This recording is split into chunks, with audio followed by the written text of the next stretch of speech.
Hello everyone, welcome to ATINGA UK PODCAST, your hub for exploring diverse culture, sharing unique stories and sparking meaningful conversation. I am ATINGA, your host for today.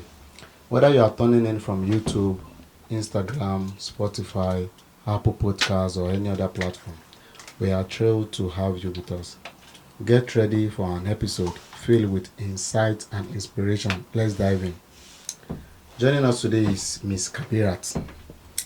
Miss Kabirat has made a significant impact through development lab analysis. Yes. In this episode, we'll be diving into Miss Kabirat's migration journey into the UK. So, Miss Kabirat, it is an honor to have you on ATINGA UK Podcast today.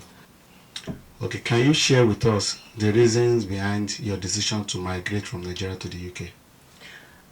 Okay, the thing is, the UK was not actually my first choice. So, the thing is, the first choice was the USA. Really? Yes. Then why UK? Then things happened. Things happened, so then, then they were like, okay, Canada is fine. Then, yes, so there was like a split between my parents, Canada or UK. Okay. My mom wanted the UK, my father wanted Canada. So you yourself, which one? Me, I just wanted somewhere that was okay, that was better. that was better than Nigeria. Oh my God. Yes, because Nigeria at that point, it wasn't as bad as this, but I don't know, maybe I saw a vision or something. Because in all honesty, I'm not meant to be here, but I just had to. Me coming to the UK is something they call taking the hook by the crook. Because I was not meant to be here. Because they were actually meant to do my sister's processing and all. And they were like, okay, you wait, since you're working on Canada, if Canada doesn't work this year, you can go to the UK next year. Okay. That spirit just said, just apply for this admission. And when I applied for the admission, it didn't even take a month. I got the admission. Then they was like, okay, since you got the admission, let's just, work these two together. So that was how I ended up in the UK. Wow. Yeah. That was a great story. Yes. What were some of the initial steps you took to prepare for your migration journey? The initial steps just involved gaining admission into uni. But first I had to check for schools that I wanted, because I knew the course I wanted to do. I had to check for schools that were doing it, apply for the course.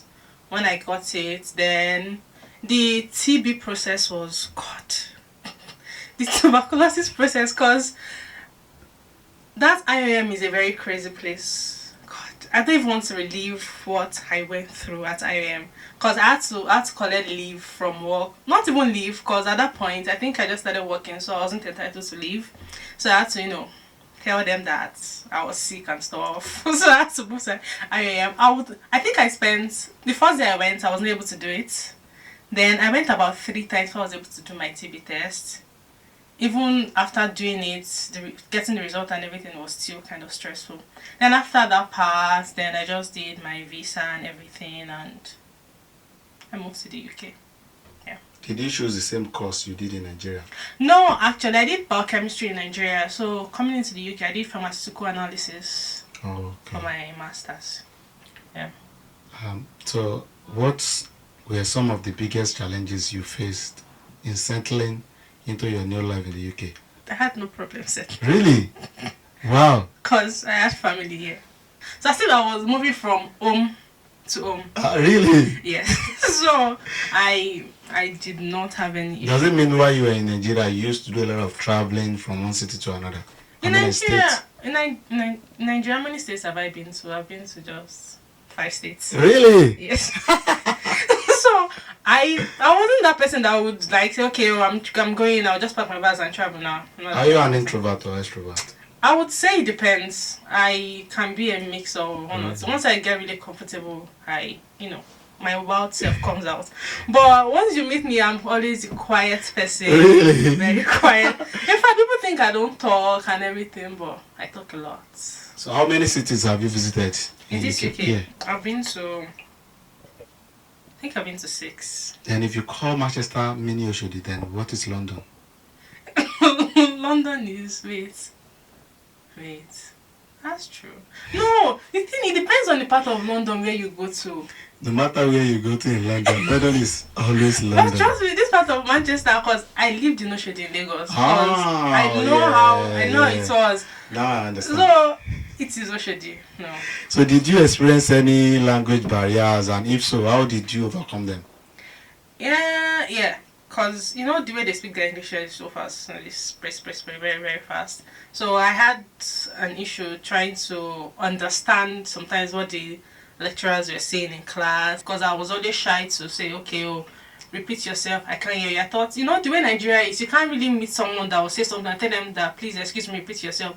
Especially someone that is maybe like in a position of authority. Oh, yeah. Yes, you'll be feeling so scared to ask them that question. So I try to listen whenever they are talking. I try to like look at their face and their mouth. I read their lips. I think that was one of the things that helped me.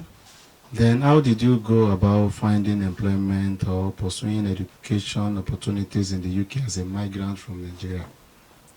Education in the UK. I don't know where people are getting the opinion that it is easy. It was hard. Really? I don't know, maybe it's because of the course I did and the way it was. It was hard balance because I've never really worked and gone to school. So it was hard balancing full-time work, full-time schooling. It's a part-time job. And coupled with the fact that I was commuting. My school was in Sheffield, I was living in Manchester. So it was a kind of stressful thing for me. So education in the UK, for me, it was hard. Then about employment, God. I think my first care shift I cried. God. Why? I cried. I was a new person. I was actually meant to shadow someone. Okay. So I got there late. By the time I got there, they already like shared people to different places they were going to stay. So the person I was meant to shadow, I couldn't find the person. So immediately I got there, the people in the care home. So they just gave me something to do. And I stood there and started crying. Because I did not know what to do. It was my first shift. Now they give me something to do. I just started crying. Then luckily for me, a woman just came out of one of the rooms because she was also there to like take care of someone there. Then she showed me what to do. That day I can never forget that day. I cried. There was a time I traveled all the way to Hull for an interview. I knew in my mind that no, I'm getting this job because yes, there are some jobs I be like, I've gotten this job already. Really? Yes, because I was like, no, this job is mine. Only for them to call me and tell me that. They did not think I would be able to fit into the company. I looked at myself, I looked at the company, I was like, wow. I was like, it really broke my heart. Were you given a reason? The thing is, that was where I knew that these people never open up. Whatever you do, never ever open up. I think I was too in my feelings that day, so I was opening up. Because we're like, what course it was, I asked about the working environment there. Okay. Because I was like, I've been in a place where I actually found it hard to like relate to people in the working environment. So they felt like that might affect me because the kind of job I would have to relate with. People. So they were like, I was like, so this is how people want to do it. Okay. We move on to the next one. So after that, then I got one more interview. Okay. I think that interview, I was just like playing with the interviewer because I knew this job was not going to be mine. Because the questions he was asking me, I was like, God, I don't know this. I was just laughing and he was laughing and we're just, banting.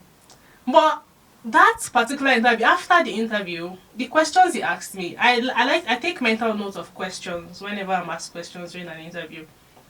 So I wrote the questions down. I went online, I researched for all the answers. Okay. Then I was now confident. Oh, I know this. I just don't know that it can also be called this and this. So the way he said it to me, I was like, okay, fine, I know this now. Then I now apply for the job I got now.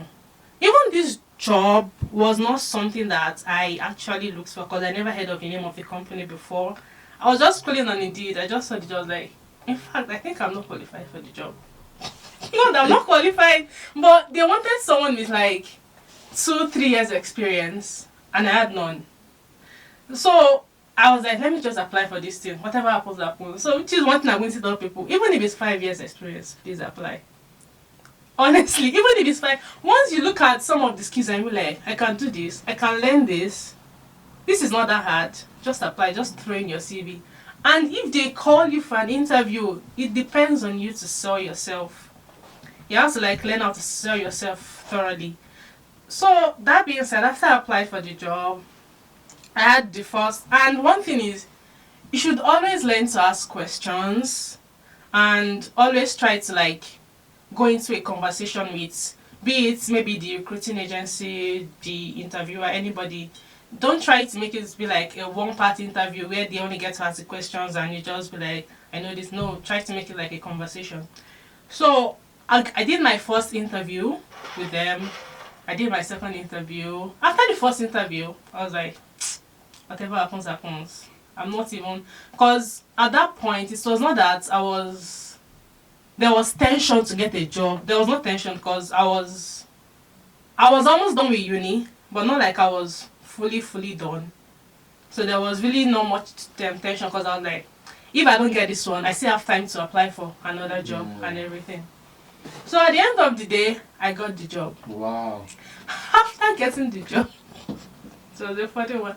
After getting the job, then we had issues with my visa. The job I saw on Indeed was a full-time job. So, unknowing to me, they had like 2 more jobs out. One was a fixed-term contract, and the one I applied for, which was the normal, regular, permanent job. Okay. So they already interviewed and collected someone for the full-time job. So the fixed-term contract was what they called me for, and I never knew. I was just doing the interview. So it was now when I got the job that the recruiter was now telling me. I had it in my mind that should I tell these people that this is not the job I applied for? But that spirit just said, keep quiet. Keep quiet. So when I was like, okay, I'm going to keep quiet. So it was like, because it's a fixed term contract, you have to do your postgraduate visa. I was like, God, what is this? What is this? But I know the kind of person I am. I know that I like, whenever I do my job, I do it diligently. I just had this in the back of my mind that they are going to extend this contract and they would give me. It was just faith. So I was like, fine. I applied for the postgraduate visa. Even before I applied for the postgraduate visa, I think there was a delay. They almost gave the job to someone else. But because I was, yes, and it wasn't even someone else, was my friend. You both applied at the same time? Yeah, because after I applied, I told her to apply. So they went to, they interviewed me and everything. So after I got the job, so they were now going to start another round of interviews since I was not available to start the job. So I just had to, it was just the grace of God. So what support networks or resources did you rely on during your migration journey, both in Nigeria and the UK? I would say 100% my family. Wow. Yes, 100%. Wow. Just my family. So do you want to give a shout out to them? Yes, a shout out to my parents. Oh, I love you guys. And to my brother and my sister. In fact, my extended family in general, because they all supported this journey. Everybody supported the journey. Wow. It takes a village to raise a child. I am that child. I am that child, yes. Especially, even to my grandmother, I don't know, she can't see this, she doesn't use this still, but it doesn't matter, a special shout out to her, a special shout out to every member of my family, every member. There are some friends that they were there for me, so a special shout out to them. Okay, looking back, is there any advice you would like to give others considering a similar migration journey from Nigeria to the UK? I think if anybody wants to come to the UK, if it's via student route, just make sure you have your money. That's a very, very important thing. Just make sure you have your money. And make sure you are coming here to do the things you plan to do. And make sure you're coming to school, not that you're coming to do another thing.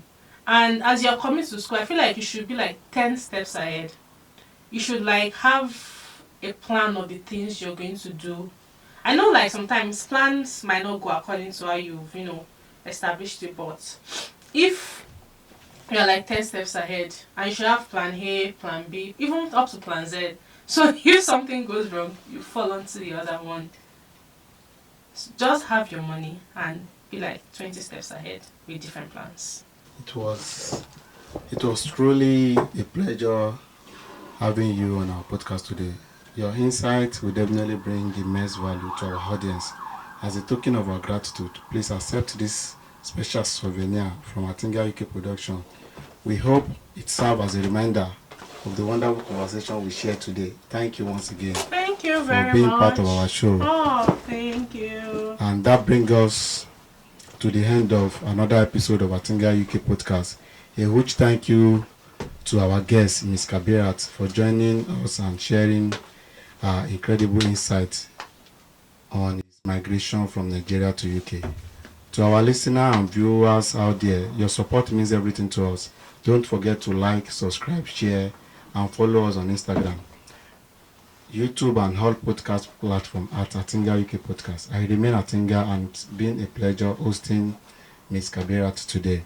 Stay curious, stay engaged, and we will see you in our next episode. Thank you.